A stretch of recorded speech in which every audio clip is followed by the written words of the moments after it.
Voces frente al COVID es una iniciativa de la Asociación Nacional de Empleados del Banco de la República de Colombia, ANEBRE, y Fundación Casa del Bosque. Desde Voces frente al COVID intentamos generar un escenario de diálogo y de reflexión con la participación de invitados e invitadas reconocidas y reconocidos a nivel nacional por sus grandes aportes en diferentes ejes de la vida de la nación. El día de hoy tenemos en Voces frente al COVID a la concejal de Bogotá, Tiquigua, por el movimiento Maíz. Concejal, buenas tardes para usted. Buenas tardes, Farid. Muchas gracias a los trabajadores y trabajadoras del Banco de la República y a Fundación Casa del Bosque por esta invitación a pensarnos, bueno, ¿qué vamos a hacer después del COVID-19? Perfecto, Ati. Bueno, tenemos unas preguntas para hacerte y a través de ellas, pues que nos permitas conocer tu mirada sobre estos temas que tienen que ver con el COVID. La primera de ellas es, entendemos tal vez que el COVID-19 puede ser un efecto del modelo socioeconómico actual. ¿Estaríamos en lo correcto al pensar esto o no? ¿Cuál es tu consideración? Bueno, me parece muy importante, en primer lugar, como el diálogo que nos están proponiendo, que nuevamente les agradezco a los trabajadores y a Casa del Bosque, porque creo que de esa ecología de saberes del mundo, estamos hablando, por ejemplo, de que el 20% de este mundo, que es territorio indígena, alberga la biodiversidad, 80% de la biodiversidad, la vida silvestre, y se hablan 7.000 lenguas aproximadamente. Es decir, desde esa ecología de saberes también hay una reflexión sobre la crisis ecológica, económica, política en la que nos encontramos como humanidad. Ha sido parte de nuestras reflexiones y de nuestra preocupación el futuro como especie humana. Yo creo que esta crisis tiene que ver con nuestras formas de producción, de consumo. Aquí lo que queda en cuestión es también una guerra paradigmática. Está el paradigma del mercado y está el paradigma ecológico. En el paradigma de mercado, yo creo que tratar la naturaleza, la dignidad humana, como una mercancía, pues está haciendo crisis. Es así como para enfrentar esta crisis hemos visto cómo, por ejemplo, a partir en Colombia de la ley 142, se privatizaron los servicios públicos, es decir, el Estado se desprendió de su misión más importante, que era garantizar los derechos fundamentales de los ciudadanos, como el derecho a la salud, el derecho a la educación, los servicios públicos, y todo esto pasó a ser regulado por el mercado. Siempre hay unos mitos de que el mercado es más eficiente, y yo lo que veo ahora es que queda claro que el mercado no va a responder por los derechos de los ciudadanos. Entonces viene aquí todo un desafío de pensarnos lo público, la protección de los derechos vitales de la población, y entonces en este momento, frente a esta crisis, yo creo que está muy bien que como ciudadanos y ciudadanas hagamos unas reflexiones, y es que no podemos nosotros seguir permitiendo que se mercantilice la vida. Es decir, el agua no puede seguir siendo regulada por esta cultura corporativa de privatización, lucro y contaminación. Y han habido en eso, yo creo que un movimiento social colombiano digno que ha estado defendiendo por años el derecho humano al agua. Es así que, por ejemplo, aquí en Bogotá logramos que se dejara el mínimo vital para que todos los ciudadanos y ciudadanas tuvieran acceso al agua, el agua entendido como un bien común. Nosotros somos privilegiados, el sexto país en el mundo con agua dulce. Acordémonos que el agua dulce en el mundo es el 1% y el tercero de América Latina. Y sin embargo, el Congreso de la República, bajo esta lógica mercantil, pues obviamente sacó una política nacional, y ya vemos que hoy hay una cantidad de municipios víctimas de la geopolítica de la sed. Pues bien, estos vitales como el acceso al agua, una alimentación saludable, se han sacrificado los suelos más importantes de la sabana, para satisfacer el apetito voraz del mercado inmobiliario. Pues no. Si pensamos hoy que la base de una salud pública, de la salud colectiva, es el derecho a la alimentación saludable, sana para todos, pues la base son los suelos vivos, y para eso pues es necesario entender que los suelos vivos es un regalo de la naturaleza, los suelos AAA. 1 centímetro de suelo vivo puede tardarse 100 años, 200 años, y sin embargo nosotros los hemos sacrificado para darle paso al mercado inmobiliario. De ahí depende nuestra soberanía alimentaria. Yo creo que hoy tenemos que reflexionar sobre eso, porque uno de los problemas principales de esta crisis es el hambre, en Bogotá, en nuestro país y en el mundo. Y yo creo que la soberanía está en nuestro fogón, está cuando una nación puede producir lo que consume, el aire limpio, ¿no? Esto tiene que ver con una democracia vital, es decir, cómo como ciudadanos y ciudadanas tomamos decisiones entre el aire puro, que viene pues de nuestros ecosistemas, de nuestros árboles, o el aire tóxico de una ciudad gris. Esas son decisiones fundamentales, y entonces ha habido una reducción y estamos en una democracia agonizante, donde el ciudadano ya no es ciudadano, es un usuario, es un cliente de la empresa de acueducto, de la empresa de energía. Entonces ahora necesitamos un mínimo vital, el del alimento, el derecho a la alimentación, el del agua, el de los servicios públicos, pero cuando hablamos de derechos fundamentales, estamos hablando de la dignidad humana, es decir, una familia, cualquier persona, es lo mínimo para su subsistencia. En las comunidades de la sierra hablamos del Yuisinca Yuisitama, del derecho natural al sustento, a la vida, que tienen todos los seres y especies de la tierra.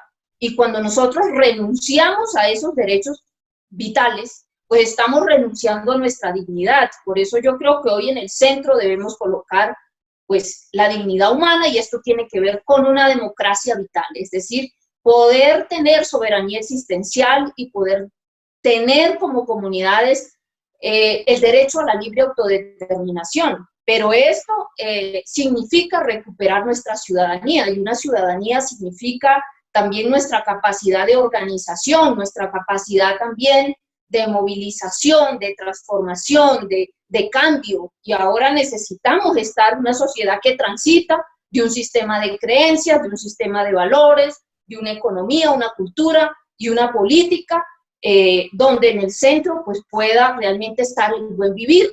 Y eso significa pues también estar preparados, tener la voluntad para hacerlo. Yo creo que eso es fundamental. Entonces, ante una democracia agonizante, yo creo que una democracia vital que nos permita recuperar la ciudadanía, el papel de la sociedad en la transformación, pues es algo muy importante.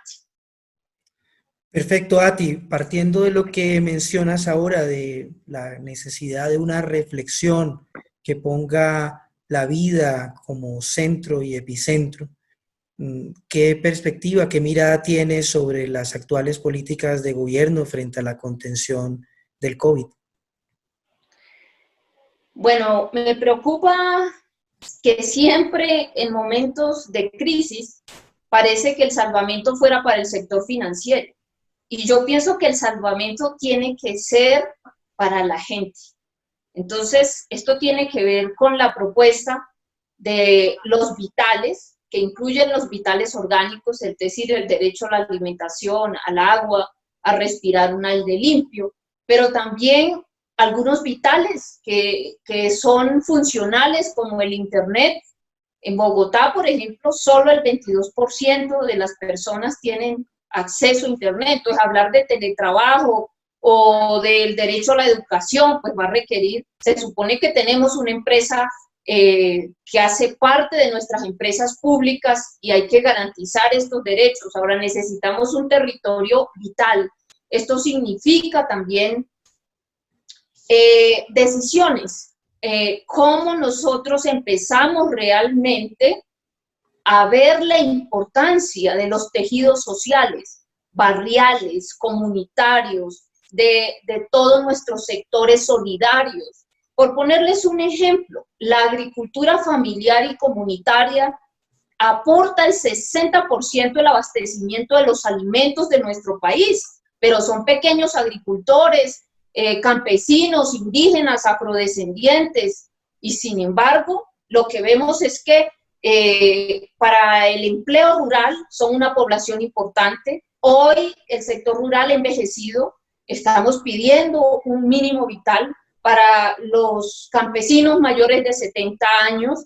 Ellos tienen saberes importantes para enfrentar la crisis, juegan un papel importante y sin embargo no vemos que estas decisiones del orden nacional incluya esta economía solidaria, incluya como actores importantes de una economía vital, y eso nos preocupa porque yo creo que esta crisis la podemos sobrellevar si involucramos también todas estas dinámicas. En Bogotá, por ejemplo, estamos hablando de una amplia población que vive del día a día, que vive de una economía, si se quiere, popular, y es necesario que hagamos alianzas público-populares, que pensemos también en una renta vital para que se pueda mover el intercambio de bienes y servicios. Y yo creo que el mandato de la ciudadanía es un mandato de cambio que se tiene que reflejar también en el cambio de las políticas públicas. Lo que nos preocupa es que se trate de solucionar esta crisis con las recetas que ya han fracasado. Eso sí no le veo ningún sentido. Entonces sí le hacemos un llamado al gobierno nacional a tener una comprensión integral del problema y abordar las salidas también con la participación de la sociedad. Necesitamos una biogobernanza. Lo otro es que hay que descentralizar este país. Necesitamos que los entes territoriales recuperen su autoridad sanitaria, que los recursos de la salud realmente vayan a la red pública hospitalaria, pero es más, que se entienda el problema de salud en el que estamos. Primera cosa, la interdependencia. ¿Esto qué quiere decir? La relación que hay entre el ecosistema y la salud. En este sentido, es necesario trabajar en investigación, una perspectiva de ecoepidemiología. Es necesario también que haya una perspectiva intercultural. Hay sistemas médicos que han sobrevivido en medio de todo este avasallamiento, de todo este modelo de desarrollo que se ha impuesto en estas tierras. Y una cosa queremos decir: la salud humana es interdependiente de la salud de los animales. Es necesario respetar los biotopos de los animales, la vida silvestre de los animales. Estamos en el año de la mega biodiversidad. Nosotros por área somos el país que más especies de plantas y animales tenemos. Es más, somos el país con mayor variedad de murciélagos en el mundo, más de 200 especies. Y tenemos todavía un problema de analfabetismo ecológico. Y yo creo que ese no solamente es un problema del gobierno, este es un problema de los ciudadanos también. Entonces yo creo que una medida, no urgente, pero sí de formación, tenemos que bioecoalfabetizarnos todos. Es decir, conocer nuestra biodiversidad, saber cómo nos interrelacionamos también con nuestros ecosistemas, y mantenemos como esas relaciones también de interdependencia de una manera respetuosa para no invadir sus espacios ecológicos y también para poder preservar la salud colectiva. Es decir, todos tenemos derecho a un hábitat seguro y limpio, y los humanos lo que hemos estado es agrediendo los biotopos, los ecosistemas donde habitan otras especies. ¿Quién ha dicho que nuestras especies, desde una perspectiva antropocéntrica, tienen el derecho de invadir el espacio de las demás especies? Esto significa un cambio de paradigma, a un paradigma más socioecosistémico, donde realmente se respeten también no solamente los derechos humanos, sino los derechos de la naturaleza. Por eso los pueblos indígenas valoramos mucho todo el trabajo que se viene haciendo en las comunidades locales, por ejemplo, en el río Atrato, las comunidades afros indígenas, diciendo, por favor, a la minería criminal, no sigan contaminando el río, no solamente contaminan el hábitat de las especies, sino que afectan la salud pública. No más fumigaciones con glifosato. nos ha parecido absurdo que en el marco de la emergencia lo que han venido es saliendo una cantidad de decisiones, entre ellos las consultas previas por medios virtuales cuando en nuestros territorios no hay internet, cosas absurdas como eso, o como Cerrejón que sigue trabajando en La Guajira, es decir, toda esta economía extractiva que deberíamos estarnos replanteando hoy que el petróleo cayó, el fracking y todo esto, yo creo que nos lleva a replantear justamente este modelo económico y pues, ¿qué te puedo decir? Yo creo que es necesario, uno, garantizar los vitales de la gente, la economía solidaria, social, las medidas ambientales. Hemos pedido que la seguridad hídrica, alimentaria y del espacio ecológico sea considerado un asunto de salud pública y de salud colectiva. Hemos pues invitado también a las autoridades sanitarias a que por favor incorporen como parte de la política pública de salud este nuevo enfoque ecoepidemiológico y que empecemos los ciudadanos también en un proceso de bioecoalfabetización. No entendemos realmente cómo nosotros hemos construido ciudades sin entender que estamos insertos en un ecosistema. Por ejemplo, Bogotá, estamos en la zona andina, cercanos al sistema de páramos más importante del mundo. Sin embargo, lo que hemos hecho durante estos últimos 30 años es copiar modelos de otra parte que no corresponden ni con nuestros ecosistemas naturales, geográficos y mucho menos culturales. Hay que construir identidad ecológica, es lo primero que tenemos que hacer, entender nuestros ecosistemas y armonizarnos con ellos. Yo creo que esas son las determinantes ambientales fundamentales para un futuro saludable. Y la emergencia me parece que son medidas que no atienden por un lado la emergencia social, por otro lado, pues claramente lo que hemos visto es que se privilegian algunos sectores. De acuerdo a lo que acabas de señalar frente a la falta de enfoque desde el gobierno nacional, entendemos que en la agenda del Consejo de la Ciudad de Bogotá está pronto o próximo a debatirse el plan de desarrollo de la ciudad de Bogotá. Sobre este tema del plan de desarrollo, aspectos específicos que se quieran proponer desde tu bancada para fortalecer y generar así medidas que de alguna manera garanticen la no repetición de más ciclos pandémicos en Bogotá y también como el aporte de Bogotá al mundo. ¿Qué consideraciones tendrías sobre eso, Fati? Bueno, yo pienso que esta emergencia de todas maneras es un punto de inflexión de la humanidad. El plan de desarrollo que presenta Claudia López es antes del COVID. Uno esperaría que el que van a radicar en el Consejo de Bogotá sea un plan de desarrollo que responde a esta crisis. Hasta ahora el borrador que tenemos, que es una propuesta que tiene por lo menos un nombre llamativo, dice, un nuevo contrato social y ambiental para el siglo XXI. Bogotá va a cumplir casi 500 años. Y yo pienso que un nuevo contrato social, pues, abordaría, uno, el problema de la desigualdad social en la ciudad. Estamos hablando que por lo menos 800.000 personas están por debajo de la línea de la pobreza. Y según el DANE, pues somos una de las ciudades más desiguales. Entonces, ¿de qué manera vamos a abordar la política social de Bogotá? Y entonces lo que uno pensaría es que por lo menos el tema de solucionar el hambre, el derecho a la alimentación de todos y todas las ciudadanos, sería un primer tema principal en el plan de desarrollo. Hasta ahora lo que yo he leído es que esto no es un eje estructurante del plan de desarrollo. Frente a eso, el movimiento alternativo indígena y social ha presentado una propuesta, uno, de trabajar en los suelos vivos de Bogotá y la región, que es la base de nuestra soberanía alimentaria, la ruta de orgánicos, fortalecimiento de nuestros mercados locales, Nosotros somos una Bogotá región con vocación agrícola y no podemos, por toda la crisis misma que estamos viviendo, depender de importar alimentos.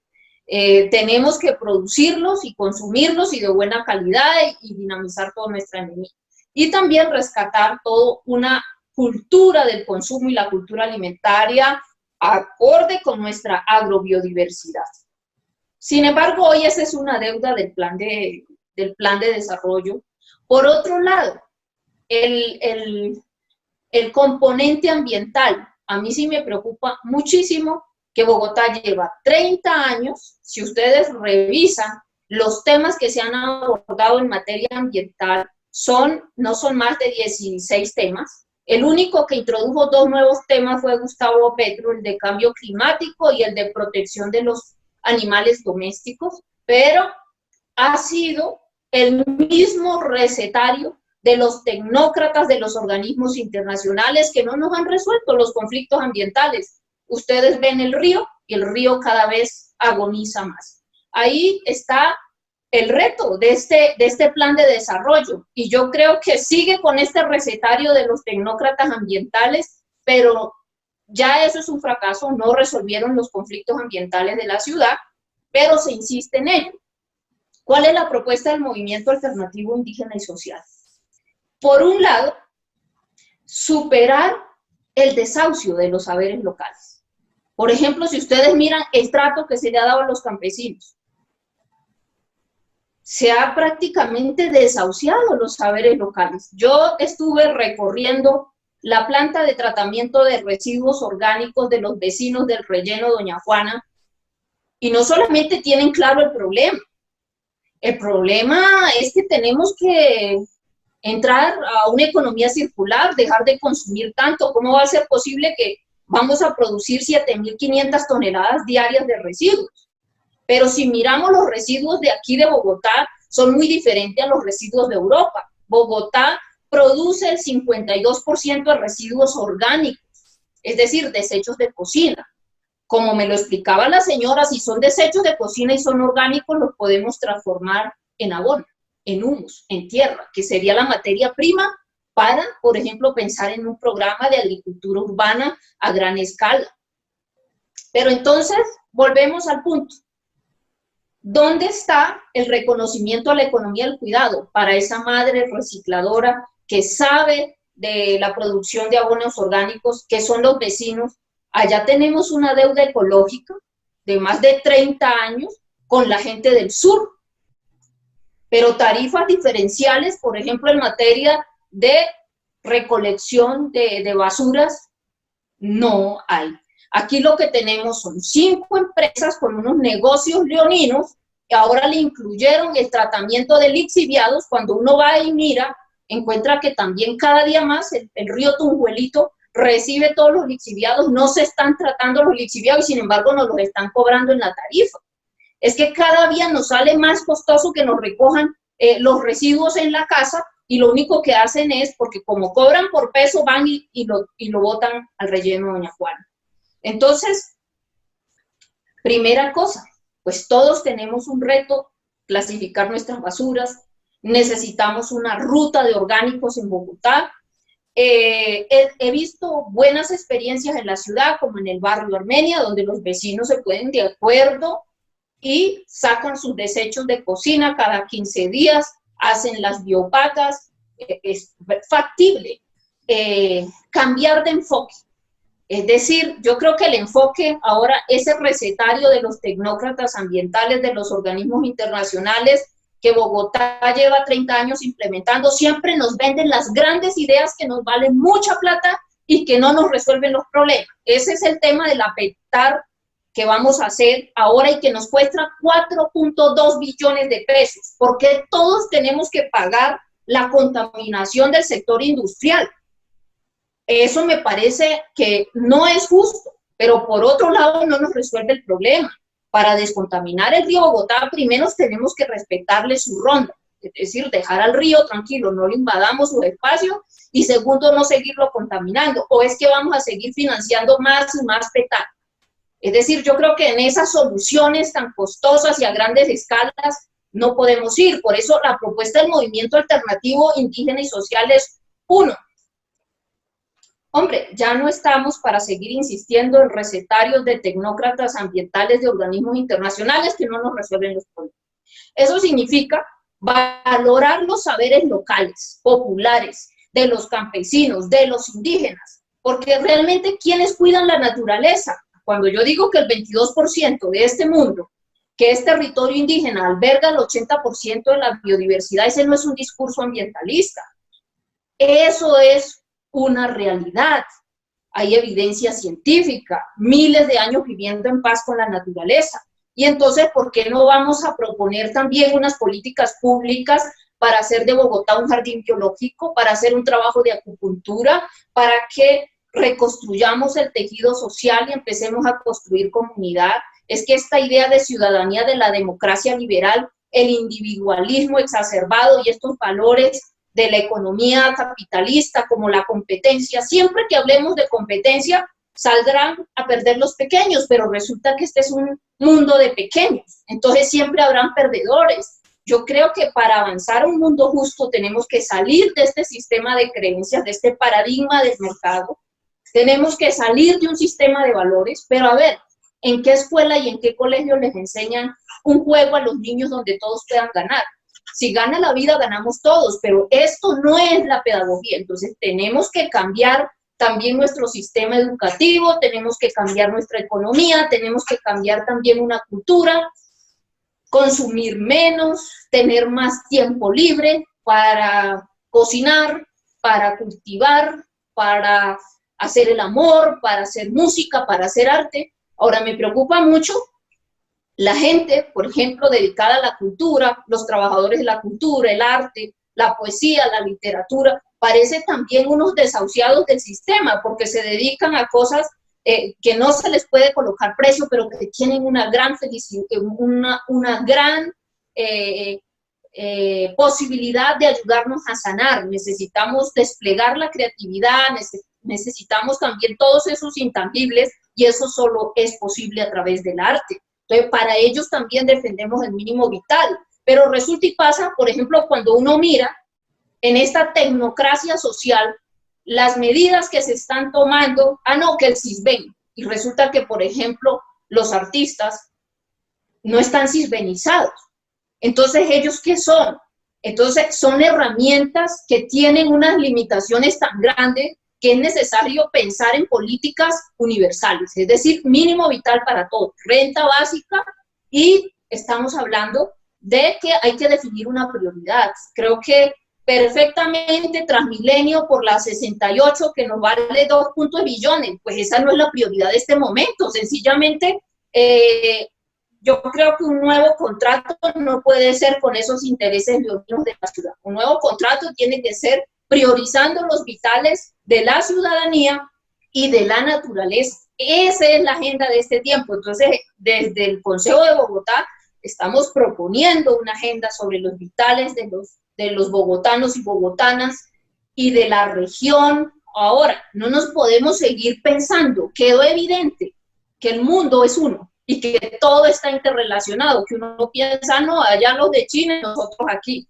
No, señores, si le pasa algo a la Amazonía, pues el agua viene de la Orinoquía y la Amazonía vía atmosférica y se condensa en nuestros páramos y llega a nuestros hogares. Es decir, lo que le pasa a la Amazonía, pues obviamente tiene que ver con los bogotanos. Lo que pasa es que no nos lo enseñan en la escuela. Es decir, el ciclo del agua es transcontinental. Es decir, necesitamos una visión de los ciclos de la naturaleza en el marco también de nuestra lucha contra el calentamiento global, reconocer las profundas injusticias ecológicas, porque aquí hay unos responsables del calentamiento global, unos que se han lucrado, que es el 1% de la humanidad a costa de sacrificar y explotar el planeta entero, la esclavitud de África, la servidumbre de América y también de la dignidad humana.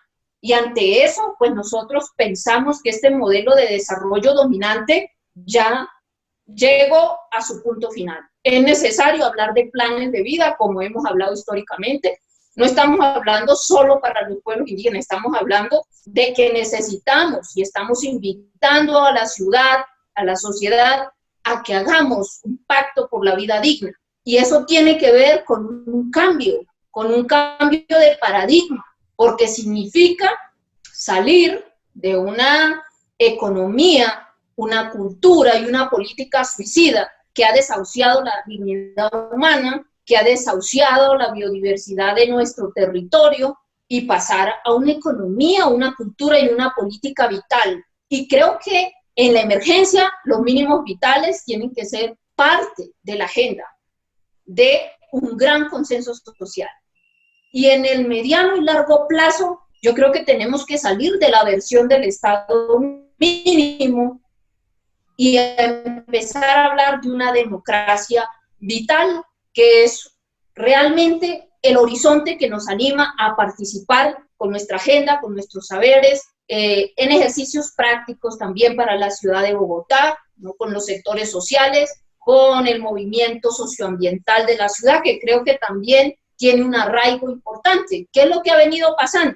Yo siento todavía que mucho de este recetario social y ambiental de los grandes organismos que se plasman en los ODS realmente se materializan en ese plan de desarrollo, pero necesitamos un poco más de visión y fuerza endógena para poder resolver nuestros problemas con una conciencia global, pero actuando desde nuestro barrio, desde nuestras casas, también con la conciencia de qué implica pensarse una ciudad en el marco aquí de las cordilleras andinas, de este sistema de páramos montañosos, de toda nuestra memoria. Yo creo que es muy interesante mirar este nuevo contrato social y político que nos propone, a la luz también de lo que ha sido la experiencia y de los grandes retos sociales como superar la desigualdad, y también de los retos ambientales como superar, tenemos como 15 conflictos sociales muy importantes, el del río Bogotá, el del río Tunjuelo, el de los cerros. Necesitamos que no se haga sendero de las mariposas, necesitamos es también una red de corredor biológico, que la estructura ecológica principal prevalezca sobre la estructura socioeconómica y funcional de servicio. Es decir, unas ciudades y unas sociedades en transición que se armonizan con el ciclo del agua, con el ciclo agroalimentario, con el ciclo del aire, y eso va a requerir pues un esfuerzo también de bioecoalfabetización, porque creo que realmente somos analfabetas ecológicos y por eso seguimos actuando y seguimos aplicando este recetario absurdo y toda esta demagogia que hay sobre el tema ambiental. Tenemos que ser como una ciudad ecosistema que entiende sus metabolismos, que somos orgánicos, a cultivar relaciones de verdadera relevancia con nuestro territorio y con nuestros vecinos. Creo que eso será lo único que nos permitirá salir de esta crisis y dejar también de estar aplicando recetarios que no nos corresponden ni con nuestro territorio ni con nuestra realidad. Pues Sati, me haces reflexionar varias cosas, varios temas. Fundamentalmente, la necesidad de unas políticas públicas que ya superen esa lectura reincidente de suponernos que los seres humanos somos el centro de gravedad de todo el planeta. Yo creo que este tema del COVID también nos muestra que tenemos que entender que hacemos parte del planeta y que somos una parte vital de otra gran red vital, que si no generamos una interconexión con un pacto social, político, ético, respecto al trato con los otros seres vivos, con las otras formas de vida, pues esto nos llevará a profundizar tanto la realidad actual de la pandemia y también a seguir repitiéndola.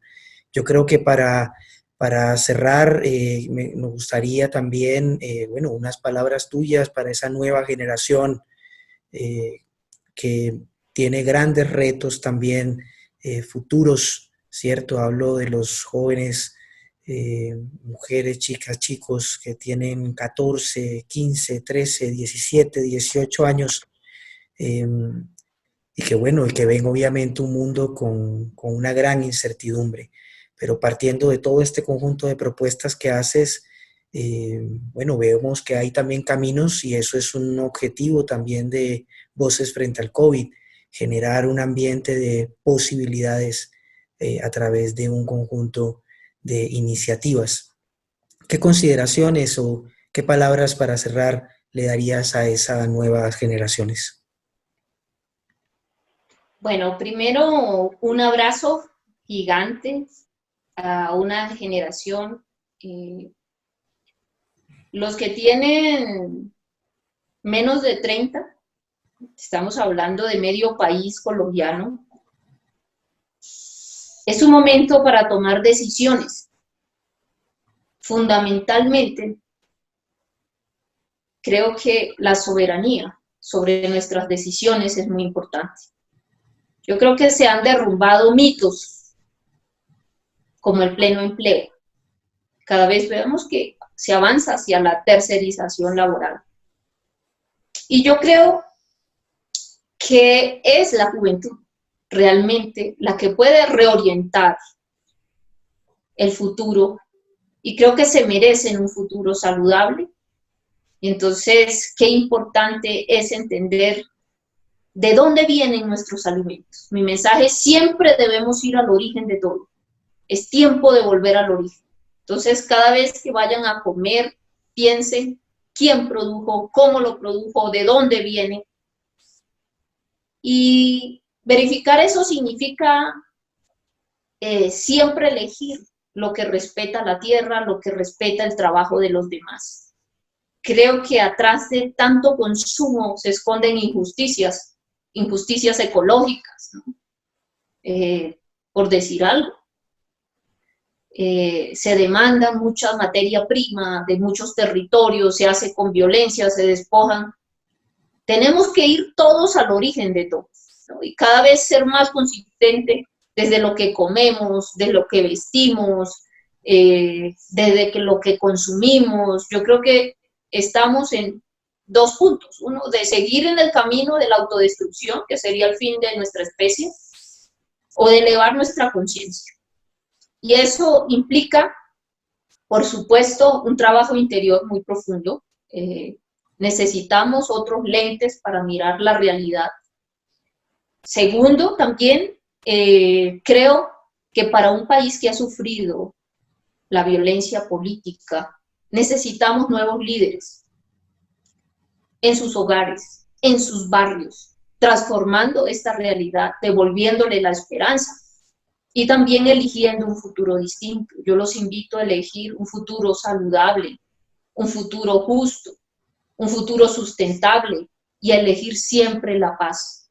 Creo que la violencia no es justificable desde ningún punto de vista, ni directa, no más desplazamiento, no más asesinato a los líderes sociales, la violencia estructural, el racismo, el desahucio de las comunidades indígenas, campesinas, afrodescendientes. Yo creo que es necesario superar todos esos estereotipos que estigmatizan, que invisibilizan. Creo que vamos a salir juntos de esta crisis, pero en un diálogo respetuoso, replanteando las relaciones. Y también creo que necesitamos una nueva cultura. Por lo menos les propongo que luchemos hombro a hombro, luchemos juntos contra la homogenización, contra la uniformidad. Creo que nuestra lucha es a favor de la vida, de la biodiversidad en la naturaleza, de la biodiversidad en la cultura y la libre autodeterminación de poder elegir entre el río que pasa limpio por mi comunidad o el río que se me secuestra, que se me privatiza, entre el aire puro que respiro o entre el aire que tengo que salir con tapabocas al parque por un modelo gris de ciudad que se viene construyendo. Pues no, sacudamos esto. Nada más el Cerro Monserrate tiene 16 millones de años. Cuando hablemos de construir sobre lo construido, pensemos en la abundancia de nuestra tierra y no en estas concepciones que realmente tenemos 200 años de vida republicana, que es un suspiro para la naturaleza y para nosotros. Entonces, vamos al origen.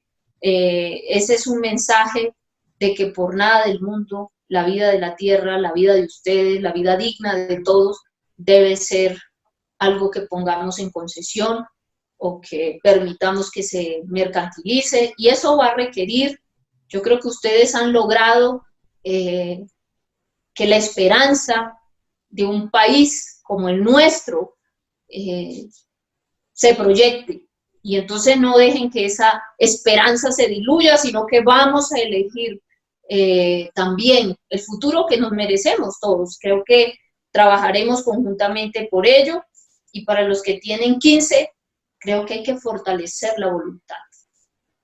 La fuerza más grande de un ser humano es la voluntad. Pongámonos este año todos una meta: equilibrio, fuerza, resistencia y flexibilidad. Un trabajo interior profundo que creo que todos podemos hacer para salir adelante. También nuestra voluntad es fundamental. Y es que no solamente debemos ir al colegio a educarnos para ser esclavos de un sistema que colapsó y que no va para ninguna parte y no nos ofrece nada.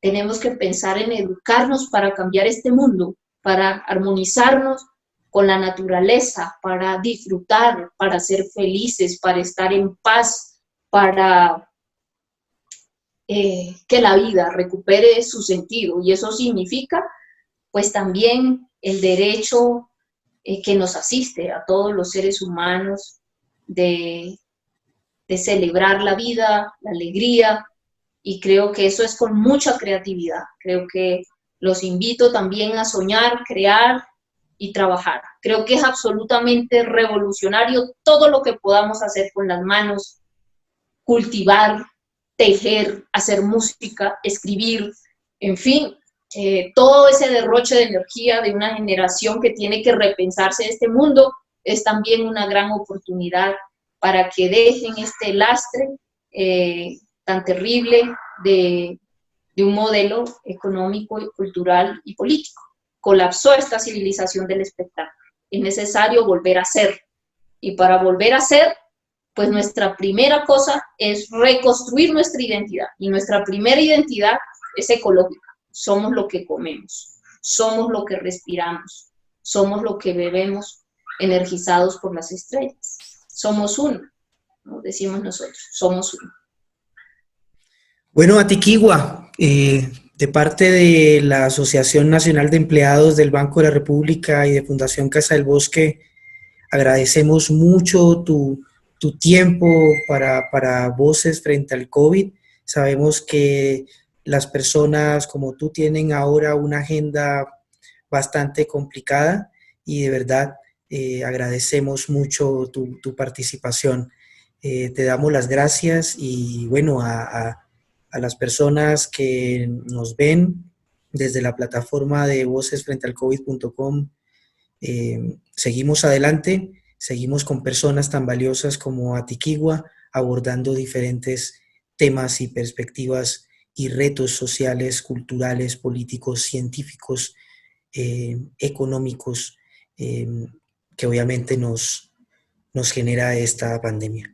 Atiquigua, muchas gracias. Muchas gracias, Farid, a Casa del Bosque, a los trabajadores y trabajadoras del Banco de la República. Muchas gracias también por este espacio y por unir tantas voces valiosas y tantas causas valiosas en el marco de esta crisis. Nos compete a todos un diálogo profundo para construir una visión común por un futuro saludable, justo, sustentable y en paz. Adiós, Atiquigua. Bueno, un abrazo.